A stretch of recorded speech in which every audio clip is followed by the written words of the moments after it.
Hi class, so today we're going to be working on lesson 7. Just to remind you, we skipped lesson 6. It's not one that really fits in with our unit, so we're skipping that lesson.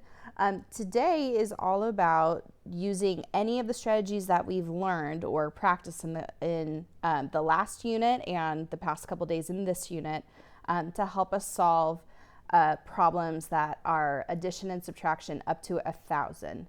So we're going to do a practice problem just now to kind of go over the different strategies with a simple problem, and then we'll do one with a larger problem. So we haven't really practiced a tape diagram as much. It didn't really come up a lot in our last unit, but this is one that I just kind of want to remind you about that's really good for subtraction. And so I'm just going to write sub for subtraction. So just to remind you, when you do a tape diagram, we can show it with the whole and a part. And so that's kind of what a tape diagram is good at doing, is showing you like what are you needing to find. We're going to have to find the missing part because we have a whole number, 34. We're going to take away 19 from this 34. It's kind of like if I took a highlighter and I said, let's take away the 19 that's inside of this number. How much is left? So one thing that you can do is with a tape diagram, when it comes to a problem where we don't have like a benchmark number, we can actually add on to the number to turn both numbers into an easier subtraction problem. So let me show you what I mean. You might remember doing this. We add 1 to both sides and we get 2 new numbers. So now I have 35. Actually, I'm going to write it up top here. I have 35 here, and now 19 plus 1 is 20. So if I were to still subtract this problem, this is a lot easier to take away from. 5 take away 0 leaves me with 5, and 3 take away 2 leaves me with 1. Okay, so because we increase both numbers, and it has to be both numbers, by 1, we turned this number into a benchmark number, and this number became 35, and it was a little bit easier to subtract. Now, if I didn't do that, let's say I just tried vertical form. 34 take away 19. This is when you would have to regroup because I'm trying to take away 9 from this 4. I can't do that. This number is a larger number, but this doesn't work, so I have to borrow from my tens place. So I'd take away my 3 and change it to a 2, and again I'd move my 10 over here, so this becomes 10 plus 4 is 14, and now I can subtract down. So 14 take away 9 is 5, and 2 take away 1 leaves me with 1. So it still is the same answer. It's just that this one required regrouping versus if you do it with a tape diagram for subtraction, sometimes it could be a little bit easier.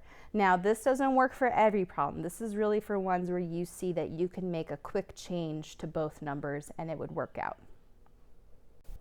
Now, we can do the number bond way. I like doing the number bond way for addition, but we can also do it with subtraction.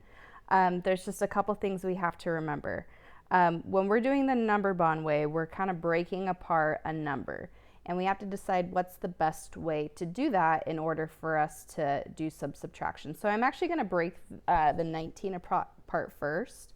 I know that it's 10 plus 9, but when I do my 34, I'm actually going to break it apart so that way I have something to take away from my ones place number. So I know that it could be 30 and 4, but that doesn't really help me solve anything because when I take away 4 from 9, I'd still have to do some regrouping.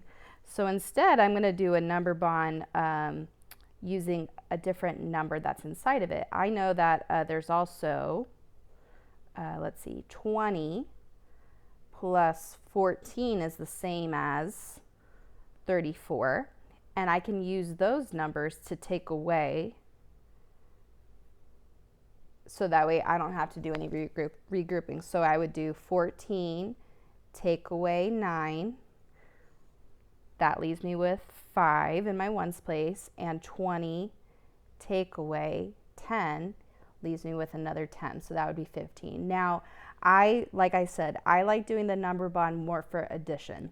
This way can get a little confusing, but I did just want to show it to you in case for some of you, it might make sense, and that's why I show it to you. So we did tape diagram, we did number bond and vertical method. So then the next way to look at this problem would be the arrow way.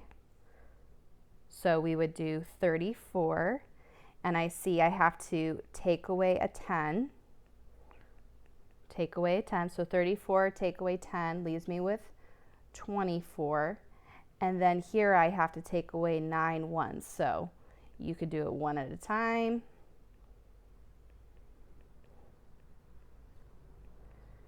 Because this would be a way to do it without having to regroup. You could take away 9 all at the same time. So I took away 4. Let's see, what did I need to still do? I have 20, 19. So right now I have 1, 2, 3, 4, 5, 6, 7, 8, 9.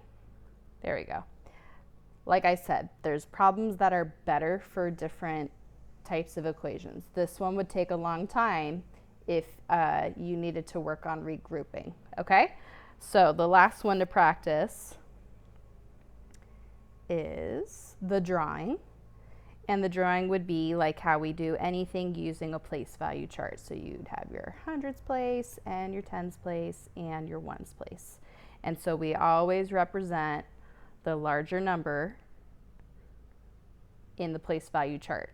So if I were to show 34, I would have 3 tens and 4 ones, and now I need to try to take away 9 from this 4. I can't do that. I have to borrow from my tens and put 10 dots over here instead.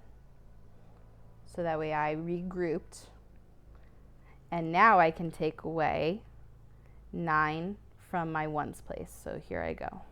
1, 2, 3, 4, 5, 6, 7, 8, 9. That leaves me with 5 in my ones place. And then I still have to take away 1 10 from the 2 that I have left over. And that leaves me with 1 in my tens place. So again, my answer was 15. Okay? So today is all about using the strategies that work best for you, kind of depending on each equation too. Not every equation works well doing the number bond way. Not every equation works well doing a drawing. If you have 989, that's going to take you a lot longer to draw out. You might want to do that in vertical method. So I want to show you a better equation that would work well for like a number bond. So let's say I had 697 plus 223, okay?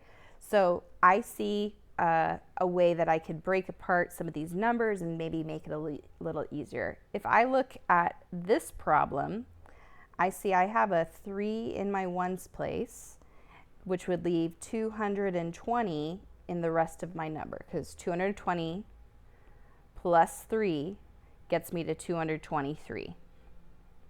Okay, I'm actually going to write it the other direction because that'll make a little more sense of what I'm about to do. So I have 3 and 220. Now the number bond way, since I broke it apart, I can also add 2 numbers together to create a benchmark number. So if I had 697 and I added 3 more, that'd be 698, 699, 700. So now this number is 700 plus the 220 that I still had, which this makes it a little bit easier to add this equation compared to this one. So that would mean my zeros, my zeros are in my ones place. 0 plus 0 still equals 0. I have 2 plus 0 in my tens place. That's another 2. and then I have 2 plus 7 in my hundreds place. 2 plus 7 is 9, so my final answer is 920. So this is kind of more of an example of when a number bond would work, because you would be able to break apart one of the numbers and then turn it into a more simplified equation. So today you're going to be doing addition and subtraction with larger numbers, and it lets you decide what strategy works best for you. So I kind of showed you with a simpler equation, and now you're going to be applying that to some harder problems. But I want you to pick the one that works for you. We kind of talked about how everything's like a tool in a toolbox. A hammer doesn't work for everything. You have to be able to use different tools for different reasons, okay? So that's why we have these 5 strategies to use, okay? It's not a lot of problems today, but you are asked to do a couple at the end using the arrow way, so you will need some scratch paper.